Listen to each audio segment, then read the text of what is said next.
Լինում են միջադեպեր, որ դուք օրինակ ուղիղ առնչություն եք ունենում, օրինակ ձեր բառերի հետ կապված այսօր ուշադիր կլինեք, որպեսզի չհայտնվեք էթիկայի հանձնաժողովում, թե ձեզ համար միևնույն է, դուք կխոսեք, հետագայում եթե կքննարկեն ձեր հարցը, նաև դա եք նորմալ համարում, ինչպես եք վերաբերվում այդ ամեն ինչին։ Կոնկրետ ինչին։ Օրինակ, ասենք Էդգար Ղազարյանը ասում է, որ նախկին ազգային ժողովի նախագահը թքել է ու քաղաքացու վրա այդ հարցը չի քննարկվել։ Օրինակ, ձեզ համար ընդունելի է, որպեսզի ազգային ժողովի նախկին նախագահը իր արածի համար վաղուց արդեն իսկ ներողություն է խնդրել, ընդ որում թույլ տվեք նկատել, որ մեկ անգամ չէ ներողություն խնդրել, ինչը նշանակում է, որ ազգային ժողովի նախկին նախագահը գիտակցել է իր սխալը, հետևաբար նաև ներողություն խնդրելով ապացուցել է, որ այդ սխալը գիտակցվել է եւ բնականաբար իրենից կապված ամեն ինչ պետք է անել, որ այլևս նման պահվածք չդրսևորեր։ Օրինակ ՀՊԱ-ն ինչ պետք է անի, որ դուք կողմ լինեք, որ էթիկայի հանձնաժողով իր հարցը քննարկման դրվի։ Կա այդպիսի մի արարք, որին դեմ կլինեք դուք, ասեք, որ պետք է քննարկել։ Եկեք չվերցնենք օդից վերացական ինչ-որ դեպքեր քննարկենք, ամենայն դեպս հանձնաժողովը կստեղծվի ինչ-որ դեպքերից կախված, ես կարծում եմ, որ հանձնաժողովը հանուն կառնի այդ դեպքերի ուսումնասիրությունը, այսքան բան։ Հիմա օրինակ պահանջում եք, որ Էդգար Ղազարյանի հարցը չէ քննարկել, ասում եք, որ էթիկայի հանձնաժողովով ճիշտ կլինի, որովհետև մարդը հայտարարություն է արել 2024 թվականին, հիմա падգամավոր է իր հարցը քննարկվի։ Այդ ճիշտ է, որտեղ մարդը падգամավոր չի եղել։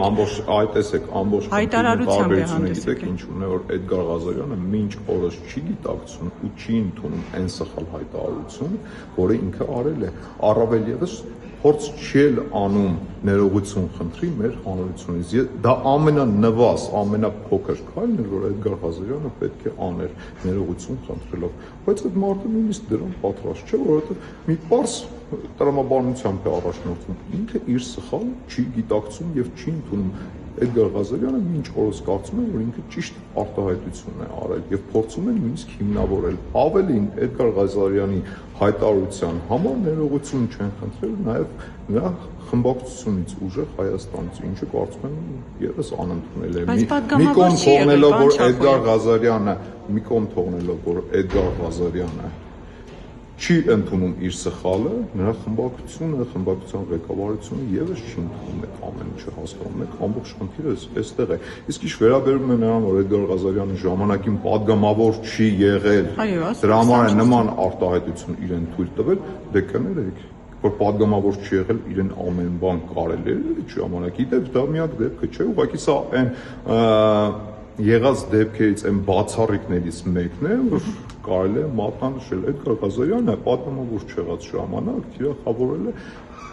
իշխանության բազմաթիվ ներկայացուցիչների, ընդ որում թիրախավորել է ամենավերջին որոնքները հնչեցնելով։ Բայց մենք դրա համար չենք ասում, որ Էդգար Ղազարյանը թող առանձին մոտենա իշխանական падգամավորներից ներողություն խնդրի, քավլիցի, դա այդ ներողությունը մեզ պետք չէ, թե Էդգար Ղազարյանը ով է, մեզ համար վաղուց արդեն իսկ բաց է, բայց գոնե հայ սակրավորներից, նրանց ընտանիքներից կարելի է, չէ՞, ներողություն խնդրելը։ Ինչ տեսնում ենք լրիվ հակառակը, Էդգար Ղազարյանը, նրա խմբակցությունը տակ-տակ նստած են տեղները։ Իսկ միտքը կտրված արտահայտություն է հնչել, պարոն Ղազարյանը անդադ նշել է, որ այլ պատմության հետ է կապված եղել, իրանցի հետ է կապված դեպքը եղել։ Ամենևին հնչել է հստակ միտք։ Հայ սակրավորներից ովքեր կմտնեն ականապատ դաշտեր, պետք է նրանց մարմինը, մահացած մարմինը դուրս գա կամ առնվազն վիրավոր մարմինը։ Կարծում եմ հենց այս կերպերով հնչել էր հստակ այնպես։ Իրանցի ականապատը կտրելը ո՞րն է, եկեք փորձենք հասկանալ։ Երբ որ 2024 թվականին իրանցի սահմանազատումն է տեղ ունեցել, այդ ժամանակ փորձել են ականները հեռացնել, դրա համար պարոն Ղազարյանը ասել է, որ ով կփորձի։ Պարոն Ղազարյանը նույն տրամաբանությամբ ինչի՞ չէր ասում, թե այն 25-ից 30 հազար զինվորները, ովքեր Լեռնային Ղարաբաղում 44 օրյա պատերազմի ժամանակ կանգնած էին ու մարտը դադարեցվեց, այդ զինվորների կողմից մարտը դադարեցվեց, չէ, այլևս չէին կռվելու, հրադադար էր, այլևս չէին շարունակելու պատերազմը։ Այդ նույն տրամաբանությամբ կարող եք կամենալ նաև այդ 25-ից 30 հազար զինվորների մահը։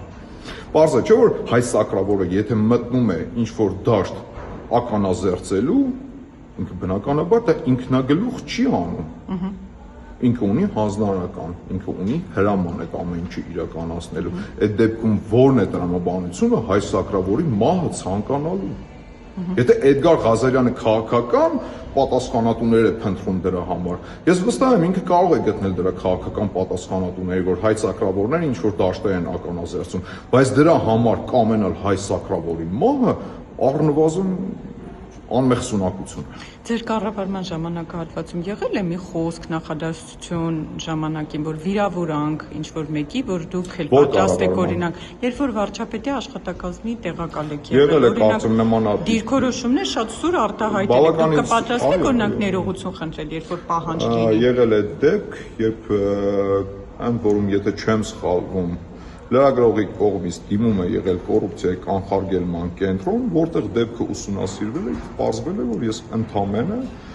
սուր արտահայտությունով փորձել եմ հակադարձել այն վիրավորանքին, որը հնչեցվել է իմ անձի հասցեին։